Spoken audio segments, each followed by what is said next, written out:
मुगान रादाब YouTube channel बयबो नायगिरि नोंथांमोनखौ बरायनाय जाबाय।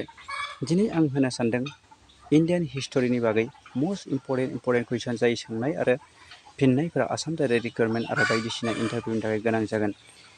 बेनिखायनो आं नोंथांमोननि सिगाङाव दिनै बे मोस्ट इम्परटेन्ट कुइसनखौ लाबोनाय जादों। नोंथांमोना गोसो होना नायलांदो जाहाथे नोंथांमोननि थाखाय बे इयुनाव खामानियाव नांनो हागौ एबा गोनांथि जानो हागौ। अब्ला नायलांदो नोंथांमोना फारि फारियै। सेथि सोंनायाव दं सोर सासे राजाया गिबि जारिमिनारि मुगानि कामरुपआव रायजो खुङाखैमोन? बेनि फिननाया जाबाय आदिसुर। 2 नं सोंनायाव दं नन्द फोलेरनि जोबथा राजानि मुङा मा? बेनि फिननाया जाबाय धननन्द। 3थि नं सोंनायाव दं अश'कआ बिजाबखौ लिरदोंमोन? बेनि फिननाया जाबाय बुद्ध भाष्य।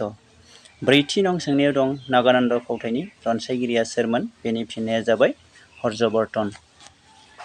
5थि नं सोंनायाव दं मेगास्थिनिसनि लिरसुंथाइनि मुङा मामोन? बेनि फिननाया जाबाय इन्डिका। 6थि नं सोंनायाव दं सिन्धु सोदोमस्रिया माबे मुवानि बाहायनाय जायाखैमोन? बेनि फिननाया जाबाय उपनिषद। 7थि नं सोंनायाव दं वैदिक थुनलाइनि मोनसे गाहाय बाहागोमोन? बेनि फिननाया जाबाय सोर। 8थि नं सोंनायाव दं बृहत संहिता मुंनि बिजाबखौ लिरना दिहुनदोंमोन? बेनि फिननाया जाबाय बारामिहिर। 9थि नं सोंनायाव दं माबे गांसे फावथायखौ हर्षवर्धना रनसायदोंमोन? बेनि फिननाया जाबाय मुद्रा रायखस। 10थि नं सोंनायाव दं सानखान्थियाव दशमिक आदबखौ दिहुनजेनदोंमोन? बेनि फिननाया जाबाय गुप्त मुगायाव। 11थि नं सोंनायाव दं बौद्ध धोरोमनि त्रिपिटक लिरनाय जादोंमोन पाली रावआव। 12थि नं सोंनायाव दं कुन्दिलनि मुंदांखा राजामोन? बेनि फिननाया जाबाय भीष्मक। 13थि नं सोंनायाव दं सरायघाटनि सेथि दावहाया जादोंमोन 1191 खृष्टाब्दआव। 14थि नं सोंनायाव दं बान्दा फोलेरनि देरसिन राजामोन? बेनि फिननाया जाबाय इलतुतमिश। 15थि नं सोंनायाव दं नैथि आलेकजेन्डार जानायनि सिमां नुनाय सुल्ताना सोरमोन? बेनि फिननाया जाबाय अलाउद्दिन खिलजी। 16थि नं सोंनायाव दं सोर सुल्ताना रायजो खुंनाय समाव इबन बतुआ भारतसिम फैदोंमोन? बेनि फिननाया जाबाय महम्मद बिन तगलक।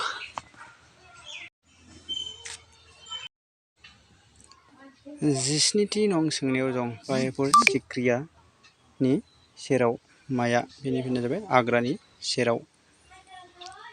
आइन-इ-आकबरी मुंनि बिजाबखौ रनसायदोंमोन आबुल फजल।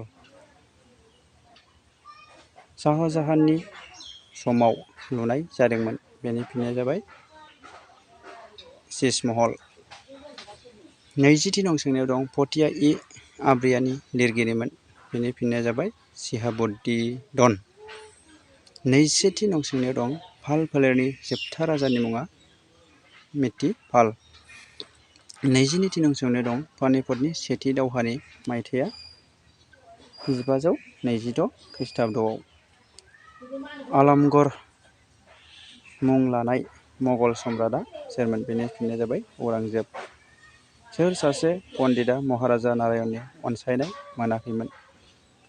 महम्मद निक्क'। 25थि नं सोंनायाव दं चुटिया रायजोनि राजथावनिमोन? बेनि फिननाया जाबाय सदियायाव। 26थि नं सोंनायाव दं असमाव जारिमिन लिरनाय खान्थि बाहायनाय मानसिफोरा आहमफोर? 27थि नं सोंनायाव दं सार थमास र'आ फैदोंमोन जाहांगीरनि समाव? 28थि नं सोंनायाव दं माबे गांसे बिजाबखौ शंकरदेबा लिरनाय नङा? बेनि फिननाया जाबाय नामक'सा। 29थि नं सोंनायाव दं शिलारायनि गुबुन मोनसे मुंमोन शुक्लध्वज। 30थि नं सोंनायाव दं जयद्रथ बध कयनाइन बिजाबखौ रनसायदोंमोन? बेनि फिननाया जाबाय कविरत्न सरस्वती। 31थि नं सोंनायाव दं आकबरा साम्रायजो सुबायाव रनसायदोंमोन? बेनि फिननाया जाबाय मोनजिबा। 32थि नं सोंनायाव दं ताम्मेश्वरी देवीनि मन्दिराव सोर सासे आहम राजाया मानसि बोलि खान्थिखौ नागारदोंमोन? बेनि फिननाया जाबाय गौरीनाथ सिंह। 33थि नं सोंनायाव दं भारतआव गिबि तुर्की सासन जाजेनदोंमोन? बेनि फिननाया जाबाय 1206 खृष्टआव। 34थि नं सोंनायाव दं सुल्तानी रुपा थाखानि जखामोन? बेनि फिननाया जाबाय 172.8 ग्रेन।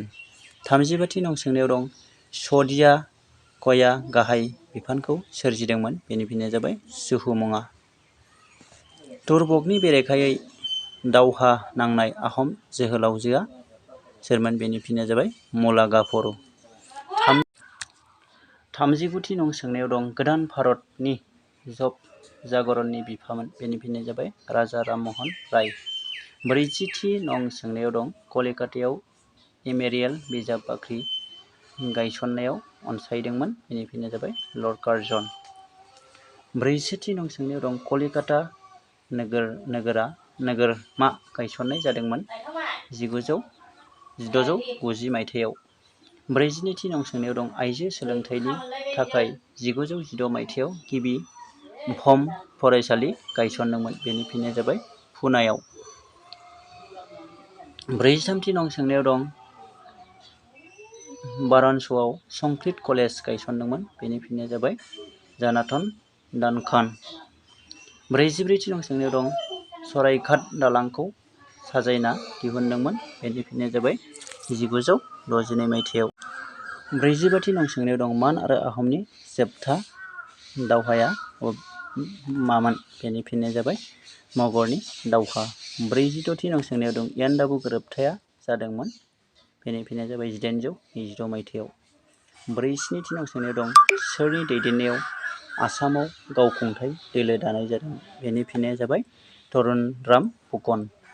48थि नं सोंनायाव दं महात्मा गान्धीया गिबि आसामाव फैदोंमोन? बेनि फिननाया जाबाय 1921 मायथाइयाव।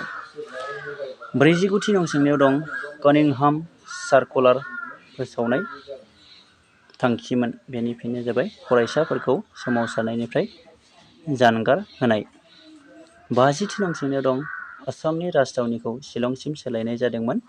बेनि फिननाया जाबाय 1864 मायथाइयाव। ग्रपिं बिथांखिनिफ्राय असमखौ रैखा खालामो?